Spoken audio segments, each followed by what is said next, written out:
Amén. No sé si te gusta subir montañas o escalar montañas, pero hay montañas que son muy difíciles de subir.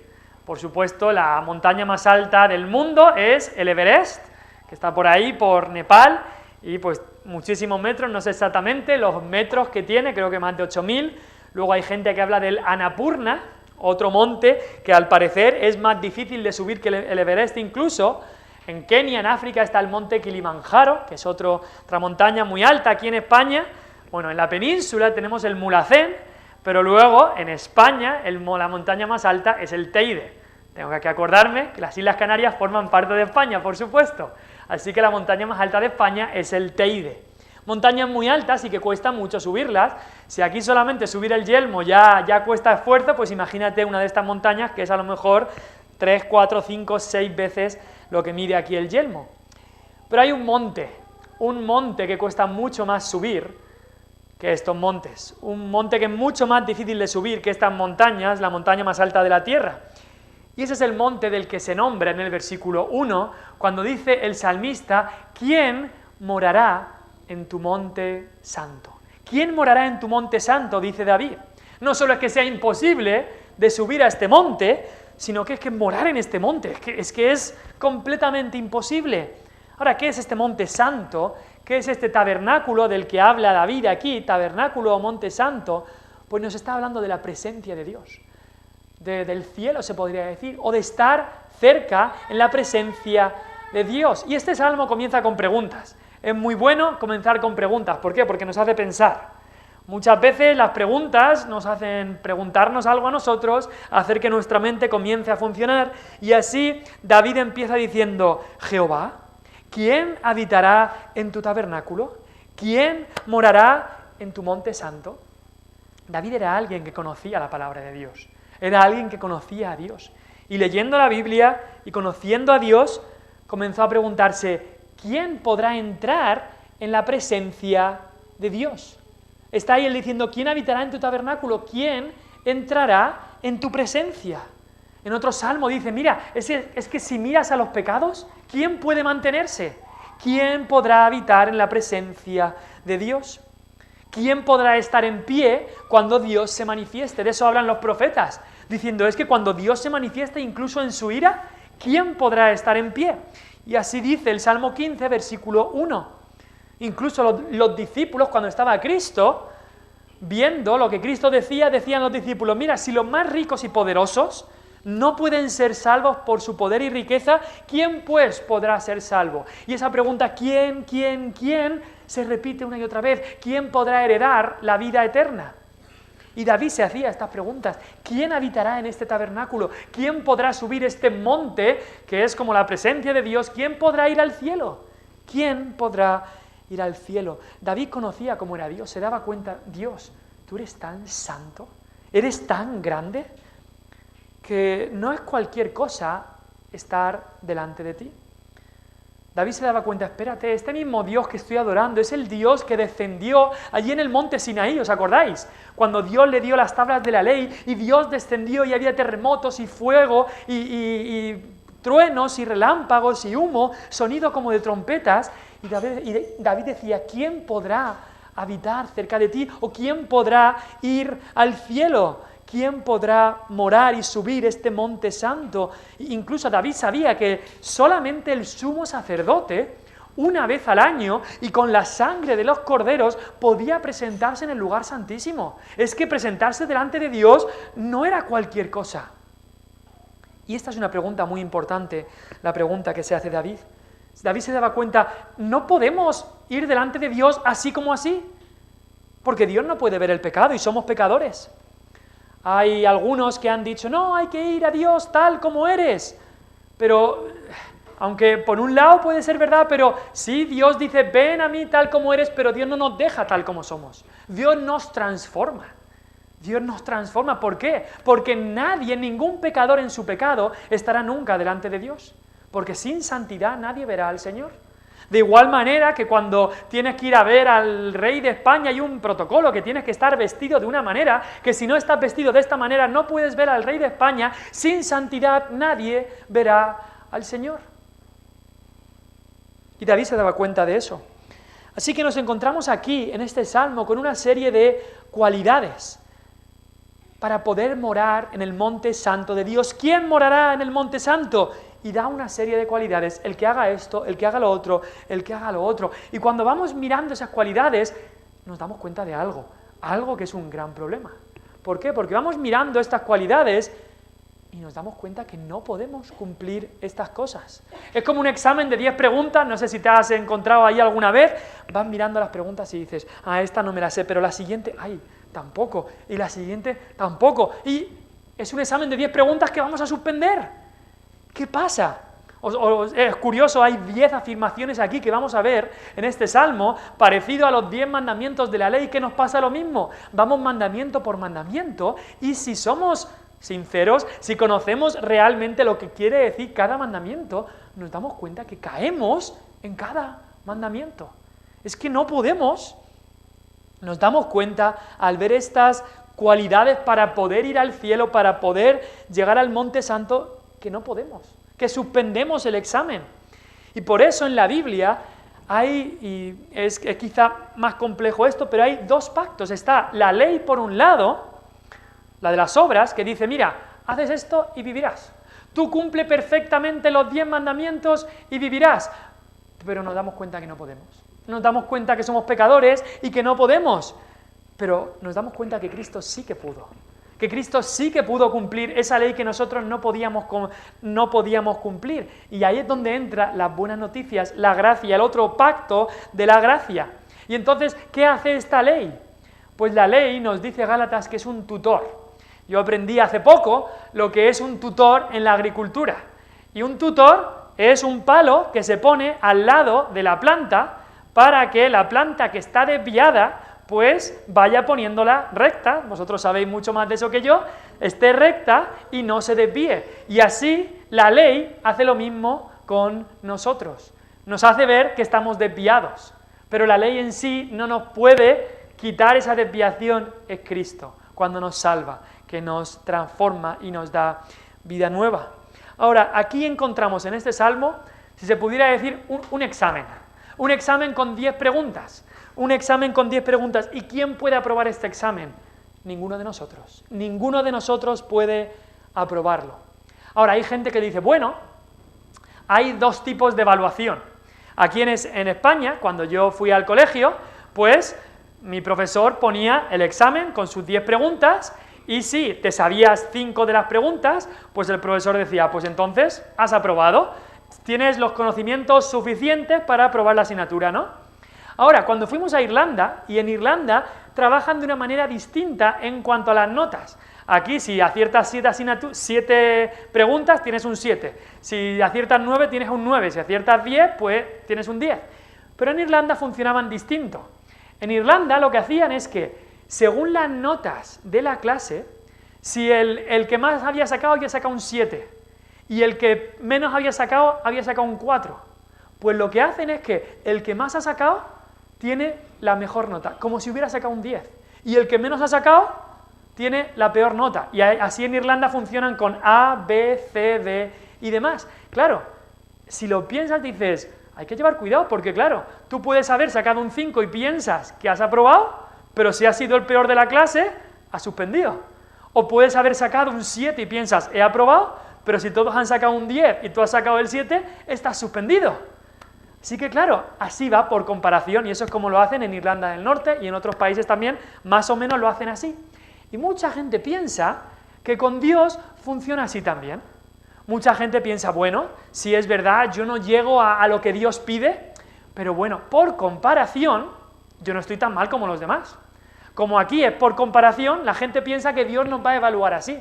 Tú eres, si es verdad, no llegas tan bueno como Cristo, no, pero eres un poco mejor que este, no eres tan malo como tal, entonces por comparación, pero no.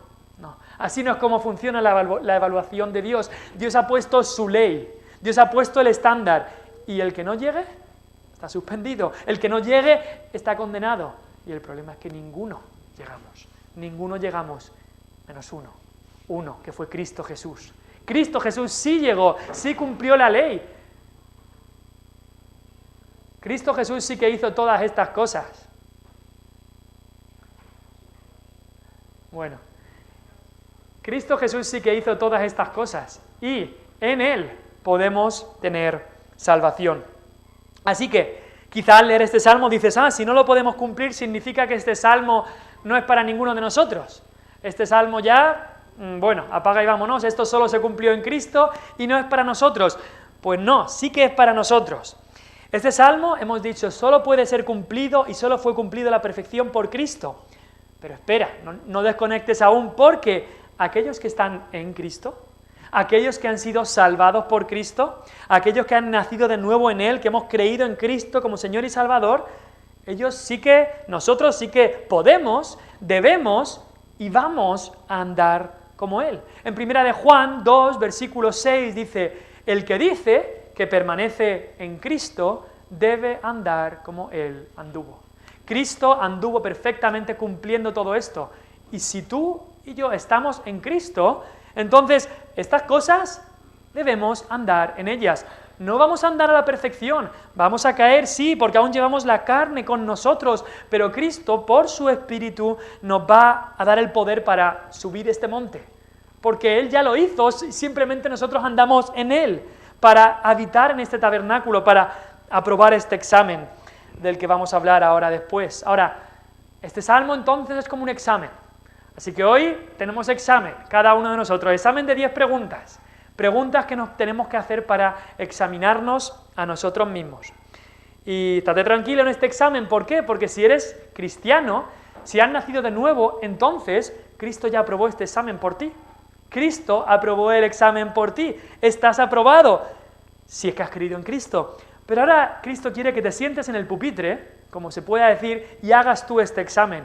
Y como en esos cuadernos rubios que muchas veces hacíamos cuando éramos pequeños, algunos, que salían los puntitos y solamente tenías que subrayar por los puntitos para hacer esa A o esa B o lo que sea, de la misma manera, Cristo ya nos ha puesto el camino, Cristo nos ha dado el ejemplo, Él ha puesto esos puntitos para que lo que tenemos que hacer es andar como Él anduvo, seguir por el camino que Él nos ha dado, seguir las líneas como en ese ejemplo que hemos puesto, y así poder sentarnos, hacer este examen y aprobarlo en Cristo. No por nosotros, sino por los méritos de Cristo. Así que vamos a empezar este examen, si se puede decir, estas 10 preguntas que aparecen aquí para ver quién morará en el Monte Santo, quién habitará en el tabernáculo.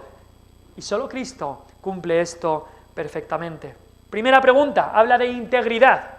Habla de integridad. Dice ahí el versículo 2, ¿quién hará esto? Respuesta, el que anda en integridad. Y la pregunta que nos hacemos es, ¿ando yo en integridad? ¿Ando yo en integridad? Este es el examen, la primera pregunta para ver quién podrá subir a ese monte santo. Nuestra vida es como un camino hacia la eternidad, cada día vamos avanzando, esa es una de las ilustraciones que tenemos en la Biblia, nuestra vida es como un camino, somos peregrinos en este camino, como un monte, estamos subiendo a este monte, y ese es el primer escalón que aparece en este salmo. Y nos dice que la primera prueba es que aquel que va a andar por ahí debe andar en integridad. ¿Qué significa integridad? Creo que lo hemos dicho otras veces. Sabemos lo que es el pan integral, ¿no? Pan integral es un pan que está hecho con harina integral. La harina integral es la harina que el cereal se deja la cáscara. Se deja la cáscara, el cereal está completo y con eso se hace la harina integral. El cereal está completo. Cuando se quita la cáscara, sale harina blanca y es el pan que comemos normalmente. Entonces, algo integral está completo. Si es integral, es que está completo, que tiene todas sus... Hoy estamos teniendo algunas...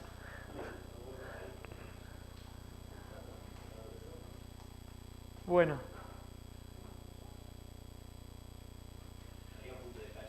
Bueno, hoy estamos teniendo algunos sustos. Bueno. Seguimos. Estamos viendo sobre la integridad. La primera pregunta de este examen es sobre la integridad. ¿Estoy andando en integridad? Ahora, la integridad es algo que tiene todas sus partes, todas sus partes. Una persona de integridad, ¿qué es? Es una persona que lo que ves es lo que hay, que no está ocultando nada, que no te vas a llevar una sorpresa después con esa persona, que no es que se deje una parte en casa y venga con otra parte, es que lo que tú ves es lo que hay con esa persona. Ahora, ¿cuál es el contrario de una persona de integridad? Es una persona hipócrita. Eso es lo contrario de una persona de integridad. El hipócrita, lo que ves no es lo que hay, no están todas las partes, no está el grano de harina completo, está solo la parte que es bonita, la parte que sabe bien, pero en el hipócrita no están todas las partes. Está algunos adornos, maquillajes, pero no se presenta en todas sus partes. Y Dios quiere aquí que andemos en integridad. Ahora, esto es algo que todos hemos caído. Dios quiere que andemos en integridad.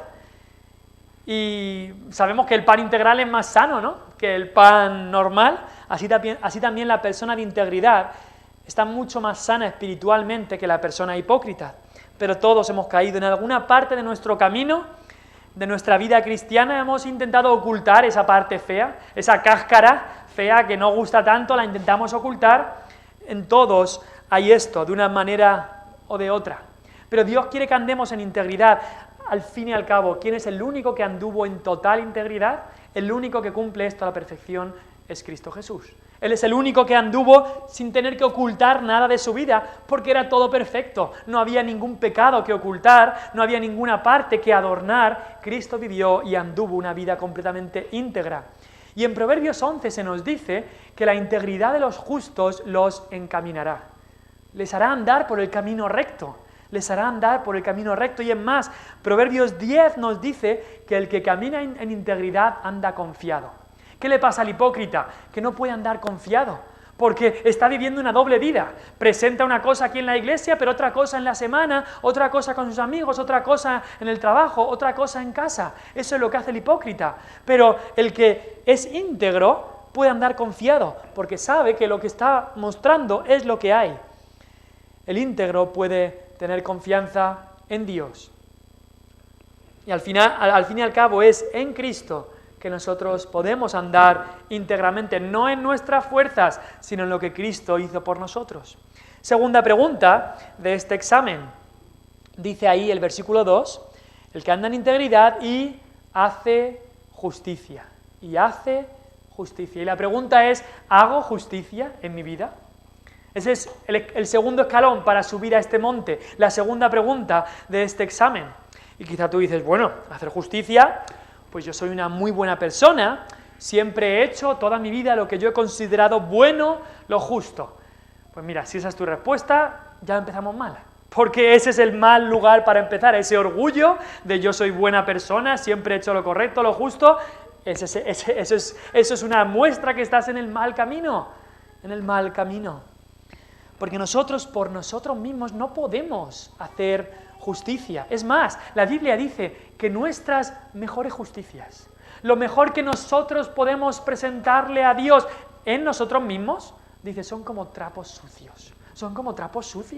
Eso es lo mejor que puede hacer un pecador para presentarle a Dios. El mejor regalo que un pecador le puede presentar a Dios adornado y tal, dice, son trapos sucios. Porque sin Cristo, todo lo que tenemos nosotros es pecado. No es otra cosa. Así que cuando dice aquí, hace justicia, el hombre natural, pecador, desde Adán, cada uno de nosotros no tenemos esa habilidad de hacer justicia. Y si no lo entiendes, pues mira el Salmo anterior, el Salmo 14, que lo vimos la semana pasada, que lo deja bien claro. Todos han caído, todos. Versículo 3, todos se desviaron, a una se han corrompido, no hay quien haga lo bueno, no hay ni siquiera uno. La persona, el hombre natural, como somos pecadores, no podemos hacer justicia. No podemos en nosotros mismos. ¿Por qué? Porque somos injustos, somos pecadores. Dice incluso el Salmo 14, hacemos obras abominables y muchas veces tenemos que darnos cuenta que sí hacemos eso. Pero Cristo sí fue justo. Cristo es el que cumple este salmo, Él es el que aprueba este examen, Él es el que sube al monte porque Él sí que fue justo, completamente justo, perfectamente justo, exhaustivamente justo, hizo justicia y por eso Él es nuestra única esperanza Y es a través de Cristo, a través de la fe en Cristo, como el Salvador de tus pecados, que entonces se produce algo maravilloso. Y siempre que explico esto es que me encanta, porque es la maravilla de la salvación de Dios. Es la transferencia que hace Dios en la salvación, que coge la justicia de Cristo, que Él hizo justicia, Él era justo. Coge esa justicia y hace una transferencia a mi cuenta. Y su justicia me la pone en mi cuenta y coge de mi cuenta todos mis pecados y mi suciedad y mi deuda de mi cuenta y se la pasa a Cristo. Y Cristo ahí en la cruz lleva mi deuda y mis pecados como si fueran suyos. Eso es lo que pasa en la salvación. Y entonces Dios nos declara justos. Dios nos ve como justos, no por nuestra justicia, sino por la justicia de Cristo, que ha sido puesta a nuestra cuenta. Y esa es la maravilla de la salvación. Segunda de Corintios 5 nos dice, Cristo que no conoció pecado, Él era sin pecado, dice, por nosotros fue hecho pecado. El que no conoció pecado, por nosotros fue hecho pecado, es decir, cargó con el pecado a su cuenta, para que nosotros fuésemos hechos justicia de Dios en Él. Para que su justicia fuera puesta en nosotros, nuestro pecado fue puesto sobre Él. Pablo dice lo mismo en Filipenses, dice, y yo quiero ser, que me encuentre yo en Cristo, dice, no teniendo mi propia justicia, que es por la ley, esa es la justicia que no es más que trapos sucios, no teniendo mi propia justicia que es por la ley, sino la que es por la fe de Cristo, la justicia que es de Dios por la fe. No mi propia justicia, sino la justicia de Cristo, que me la ponen a mi cuenta. Esa es la maravilla de la salvación. Ahora, cuando Dios te salva, así te declara justo, entonces Él te da el poder y la fuerza para hacer justicia. Ahora que Cristo nos ha salvado, debemos andar en justicia. Y cuando los salmos hablan de los justos, tenemos que entender que no son personas que se hayan ganado la salvación por su justicia, sino son personas que han confiado en Cristo, han sido justificados por Dios y ahora entonces esas personas están viviendo en justicia. Y eso es otro paso para poder habitar en el monte santo. Tercera pregunta de este examen, tercer escalón para subir a este monte santo. Dice ahí versículo 2, y habla verdad en su corazón. La pregunta ahora es, ¿está la verdad en mi corazón? ¿Está mi corazón hablando verdad? Ahora, estas tres preguntas han sido en cuanto a lo positivo, lo que debemos tener. Hemos hablado de integridad, hemos hablado de justicia y ahora hablamos de verdad. ¿Está la verdad en mi corazón? El necio, lo vimos la semana pasada, habla mentira en su corazón y dice, no hay Dios. Y dice eso en su corazón, lo vemos ahí en el capítulo 14, versículo 1. Dice el necio en su corazón, no hay Dios. ¿Qué dice el justo en su corazón? Dice verdades. El necio se dice mentiras, se engaña a sí mismo, el justo dice verdades, quiere hablar verdad en su corazón. Por supuesto, Cristo es el ejemplo de esto, es quien cumple esta pregunta de este examen, quien la responde perfectamente, porque Él mismo dijo, yo soy la verdad, yo digo la verdad, el Espíritu Santo a quien mando, Él dará testimonio de mí que yo soy la verdad. No había en Él nada de mentira ni nada de engaño, y nosotros debemos entonces seguir su ejemplo. Ahora quizá dices, ¿cómo puedo hacer esto de hablar verdad en mi corazón? ¿Cómo puedo hacer esto? Porque no dice hablar verdad con tu boca, dice hablar verdad en tu corazón. ¿A qué se refiere? Pues pídele a Dios primeramente que te transforme el corazón. ¿Por qué? Porque si recordáis otro texto, la Biblia dice que el corazón es engañoso. El corazón no es que sea, como muchos dicen, ay, por el exterior tal, pero en el corazón es tan bueno la persona, no. Ni tampoco tenemos que hacer como digan otros, sigue tu corazón siempre te dirá la verdad. No, el corazón de manera natural es engañoso, dice la palabra de Dios en Jeremías 17. Es engañoso, entonces pidámosle a Dios, si Él nos ha salvado, que nos transforme el corazón más y más, que nos ponga verdad en el corazón. Segundo, date cuenta del origen de la verdad. Ahora, para que la verdad esté en tu boca, para que esté aquí, tiene primero que estar aquí. Si tú eres capaz de decir verdad en tu boca, es que primero ha habido verdad en tu corazón. Ahora, para que esté en el corazón, No sale de ahí misteriosamente, es Cristo el que tiene que ponerla a través de su Espíritu y a través de la palabra.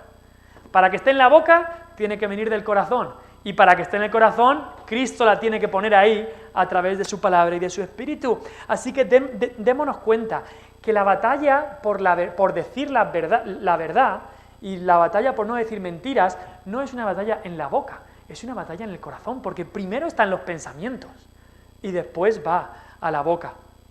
Mucho antes de que una mentira salga por tu boca y engañes así a los demás, mucho antes esa mentira estaba en tu corazón y te estabas engañando a ti mismo.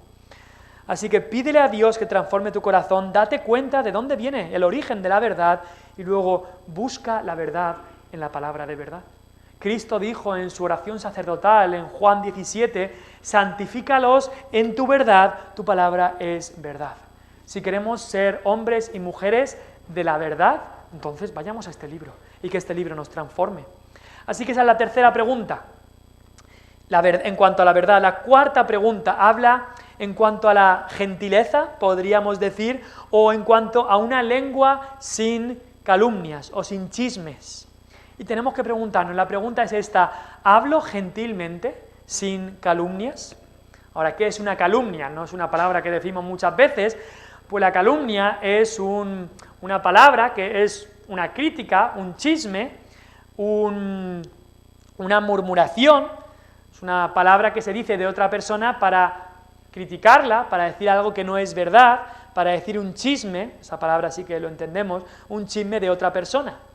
Ahora, esa calumnia puede ser por delante, decírselo directamente a esa persona, pero suele ser más por detrás, por detrás. Es decir, hay personas pues, que son descaradas y que dicen la calumnia a la cara, y bueno, pues al menos lo dicen a la cara, pero la mayoría de estas calumnias son por la espalda, son por detrás, como el chismoso que habla mal de los demás a sus espaldas, o hay una palabra en español que yo no la conocía, y es la palabra correveidile, que es una persona que es aficionada a contar chismes. Un correveidile es una persona chismosa, alguien que calumnia con su lengua. Y Dios tenía palabras muy duras para esta murmuración, chismes y demás. Cuando, ¿os acordáis? El pueblo de Israel salió de Egipto y estuvieron 40 años en el desierto. Y cuando les iban las cosas mal, ¿qué hacían? ¿Acudían a Dios y clamaban? No. Iban por las espaldas y empezaban a hablar entre ellos de lo malo que es Dios, de Moisés que es un mandón, Moisés es un dictador y Aarón también. Y empezaban a hablar mal de Dios y de sus siervos por las espaldas. Y Dios lo juzgó duramente, porque la murmuración es un pecado que Dios aborrece, aquellos que calumnian con su lengua. Eso es algo feo, algo que Dios no quiere. Ahora, en Cristo encontramos justo el ejemplo opuesto a esto. Cristo, su lengua fue siempre usada para lo puro, para lo bueno, para lo amable, para lo que es de buen nombre. Si hay virtud alguna, todo eso es para lo que Cristo utilizó su boca y sus palabras. Así que siempre que quizás escuchas una historia de alguien o de algo, siempre que algo vayas a hablar, hazte unas preguntas. Primero di, ¿esto que voy a decir, estoy seguro que es verdad? Porque muchas veces no lo es. ¿Esto que voy a decir, estoy seguro que es verdad? ¿Esto que voy a decir edifica, hace bien a la persona que se lo voy a decir? Y en tercer lugar di, ¿la persona a la que se lo voy a decir es parte del problema o de la solución? Porque entonces, ¿para qué se lo voy a decir? Mucho cuidado con lo que hablemos, porque muchas veces estamos calumniando, chismeando con nuestra lengua. Así que hemos hablado de integridad, de justicia, de verdad, ahora de gentileza en las palabras, pero en el 5, la quinta pregunta de este examen habla de bondad, porque habla de unas manos sin maldad. Dice ahí, ni hace mal a su prójimo. La quinta pregunta entonces es, ¿hago bien a mi prójimo? ¿Hago bien a mi prójimo? ¿Es mi deseo animar, ayudar, apoyar, bendecir, consolar, edificar, exhortar, instruir a mi prójimo? ¿Es mi deseo hacer a mi prójimo todo lo que pueda hacer para que él crezca, para que le vaya bien? ¿Hacer ese bien al prójimo? Muchas veces pensábamos en todo esto para mí, que me lo hagan a mí, que me animen, que me ayuden, que me apoyen, que me bendigan, que me consuelen, que me edifiquen, que me exhorten, que me instruyan, todo a mí, eso sí. Pero yo al prójimo, ahí nos cuesta más. ahí nos cuesta más. Estamos pensando que el bien nos lo hagan a nosotros, pero no en hacerlo nosotros a otros. Y, por supuesto, tenemos en el Nuevo Testamento la historia del buen samaritano, justo cuando Cristo habló del prójimo, de hacer bien al prójimo, de amar a tu prójimo como a ti mismo. Entonces hay gente que le dijo, ¿y quién es tu prójimo? Y Cristo contó esta historia del buen samaritano, donde este levita y este sacerdote pasaron de esta situación de necesidad, pero fue el samaritano, aquel que era un extranjero y tal, aquel que nadie quería, el que fue el prójimo y ayudó a su prójimo. Y sabemos que Cristo es en mayúsculas el buen samaritano, el mejor samaritano, el que de verdad ayudó a su prójimo, tanto es que vino a buscar y a salvar lo que se había perdido. No es que solamente ayudó a su prójimo, es que vino a salvar y a bendecir a sus enemigos, que éramos nosotros. Cristo es el que cumple todo esto perfecto, ni hace mal a su prójimo, porque Cristo solo vino para hacer bien. Sexta pregunta, nos habla de firmeza. Porque aquí no vemos solamente una lengua sin calumnia, unas manos sin maldad, pero en el versículo 3 dice, ni admite reproche alguno contra su vecino. Vemos aquí unos oídos sin reproche, no admite reproche alguno contra su prójimo. Y lo que tenemos que preguntarnos aquí es, ¿soy firme en no escuchar estos chismes? Porque quizá hemos hablado antes de los chismes y tú dices, yo no soy una persona chismosa, para nada, nunca diría así una calumnia, una crítica así, yo no soy de esa clase de gente, no, yo para nada, no soy una persona que calumnia con su lengua, ay, pero tengo una vecina que me cuenta cada chisme, tiene una boca, madre mía esta persona.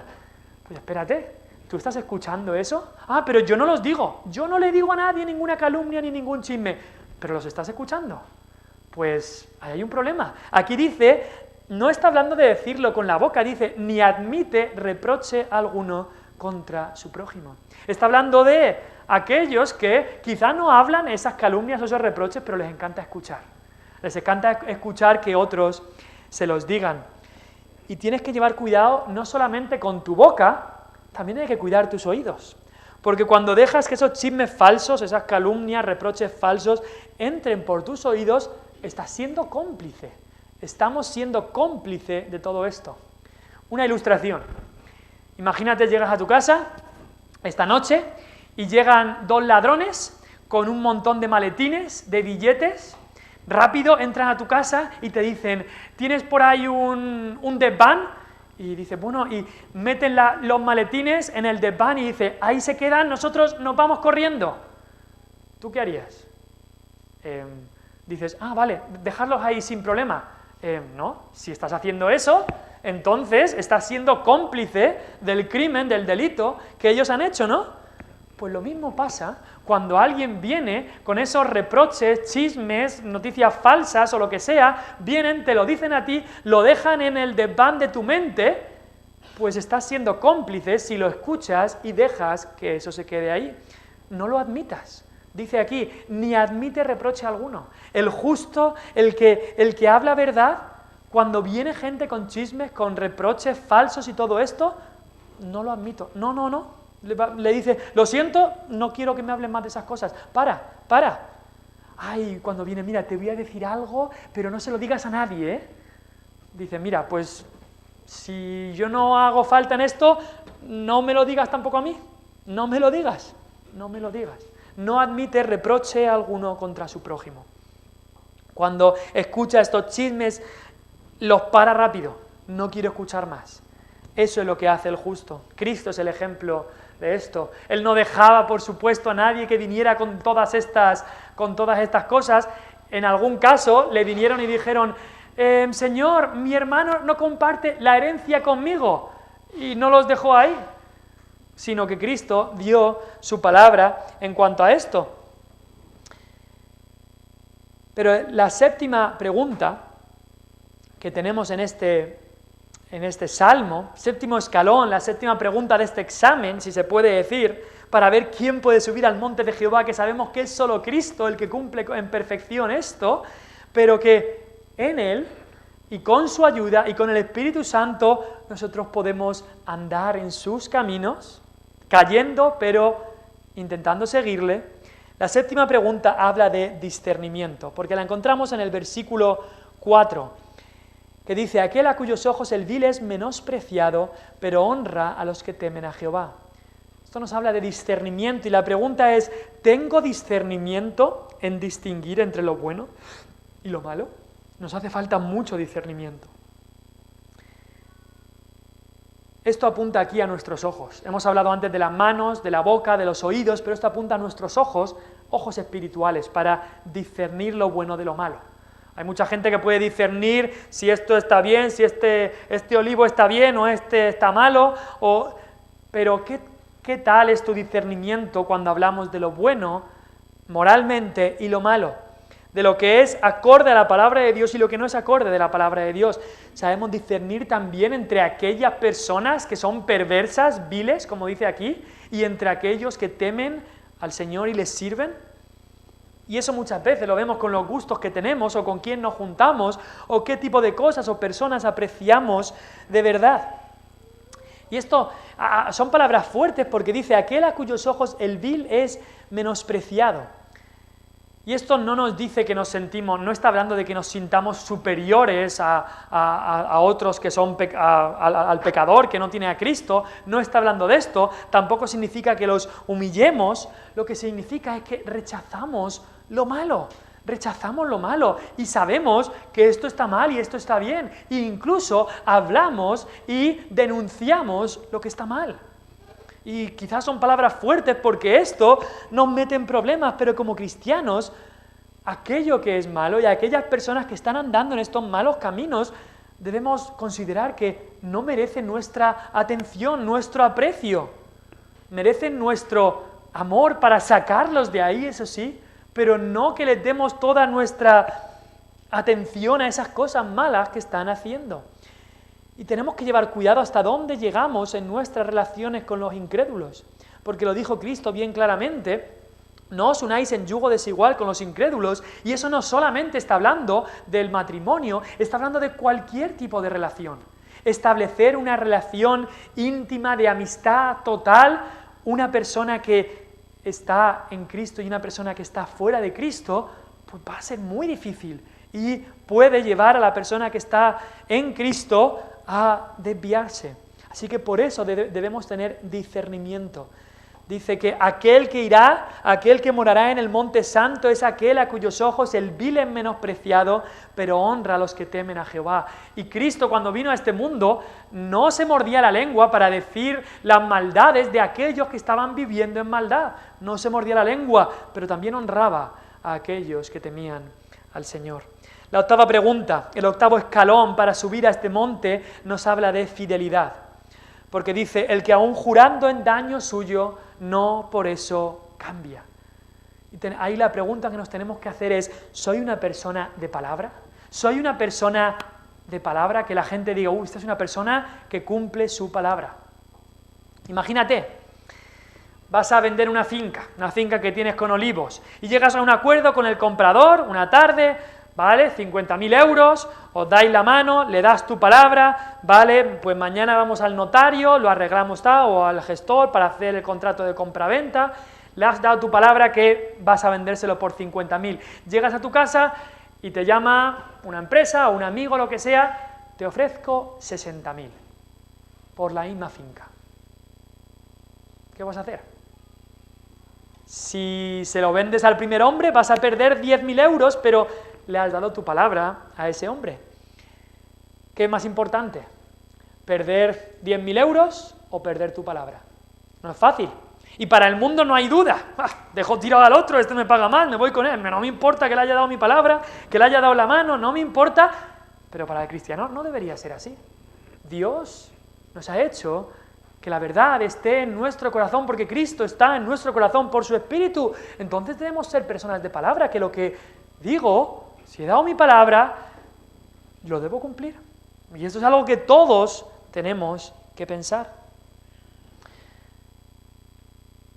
Ahora, es algo también importante, habla aquí de aún jurando en daño suyo, y vivimos en tiempos, incluso en el mundo evangélico, que la gente cuando dice no hay que hacer votos, ni jurar, ni nada así, pero leemos en la Biblia que Ana hizo un voto, también estaban los votos de Nazareo. En el Nuevo Testamento leemos de Pablo haciendo votos, lo importante que es cumplir esos votos. Es más, cuando dos personas se casan, hacen un voto, una promesa delante de Dios.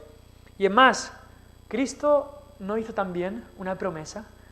Antes de la fundación del mundo, Cristo hizo un juramento. Cristo en la Trinidad, el Padre y el Hijo y el Espíritu Santo, Cristo juró incluso en daño suyo. En ese pacto de la gracia donde prometió que iba a salvar a un pueblo, que te iba a salvar a ti y me iba a salvar a mí, Cristo juró en daño suyo y no cambió ni lo más mínimo, sino que llegó hasta el final. Este versículo se cumple grandemente y perfectamente en Cristo. Él juró en daño suyo, porque tendría que humillarse, tendría que venir a este mundo, tendría que morir ahí en la cruz del Calvario. Juró en daño suyo, pero no por eso cambió. No por eso cambió. ¿Cómo no vamos nosotros a también seguir su ejemplo y ser personas de palabra? Cristo dio su palabra que vendría a salvar a su pueblo y así lo hizo. La 9ª pregunta habla de generosidad. Dice ahí el versículo 5, quien su dinero no dio a usura. Y ahí tenemos que preguntarnos, ¿soy generoso con mis bienes o siempre estoy buscando intereses?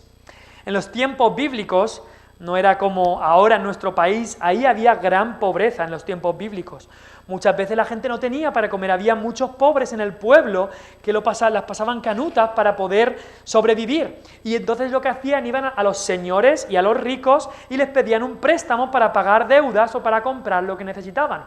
Justo leía hace una semana un libro que habla de cómo eran estas tierras hace unos 100 años y cuenta que todo esto ocurría también solo hace 100 años en esta zona. Y en los tiempos bíblicos la usura era un interés excesivo que los ricos le ponían a los pobres en sus préstamos.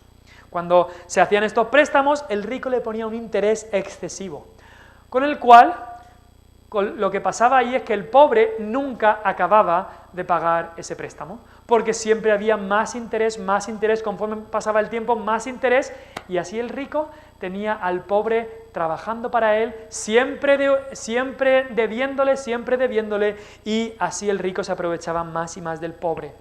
Por eso cuando se habla aquí de dinero a usura, significa que estos eran préstamos que se hacían a los pobres, pero con un interés, y un interés muchas veces abusivo. Y seguramente esta gente se justificaba diciendo, ¿por qué no le iba a dar yo un préstamo? ¿Por qué le iba a dar yo a este pobre un préstamo sin intereses? Pero Dios quería que su pueblo fuera generoso, no abusivo, ni egoísta, ni tacaño, sino generoso.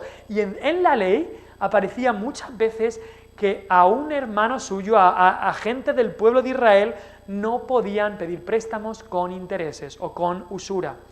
Levítico 25, no tomarás de él usura ni ganancia, sino tendrás temor de tu Dios, y tu hermano pobre vivirá contigo. Cristo, por supuesto, cumple este parámetro de generosidad a una potencia infinitesimal, si se puede decir así, porque Cristo dio todo lo que tenía, dio toda su vida, dio todo, dejó sus bienes, nos ha dado todo lo que tenía. ¿Cómo no vamos a ser nosotros generosos con los que nos rodean? Y el último punto habla de equidad. Equidad. Versículo 5 dice, ni contra el inocente admitió cohecho. Y la pregunta que nos hacemos aquí, la última pregunta de este examen es, ¿soy imposible de sobornar? ¿Es imposible que me sobornen? O a lo mejor sí que hay alguna manera. La equidad es una cualidad en la que se da a cada uno lo que se merece según sus méritos o condiciones. Y aquí dice, ni contra el inocente admitió cohecho, dice ahí la palabra de Dios. Y lo que se refiere es esos jueces que recibían un cohecho o un soborno, la palabra cohecho y soborno es lo mismo, esos jueces recibían un soborno para que el juicio fuera de una manera u otra. Y no solamente ocurría en los tiempos bíblicos, sigue ocurriendo hoy.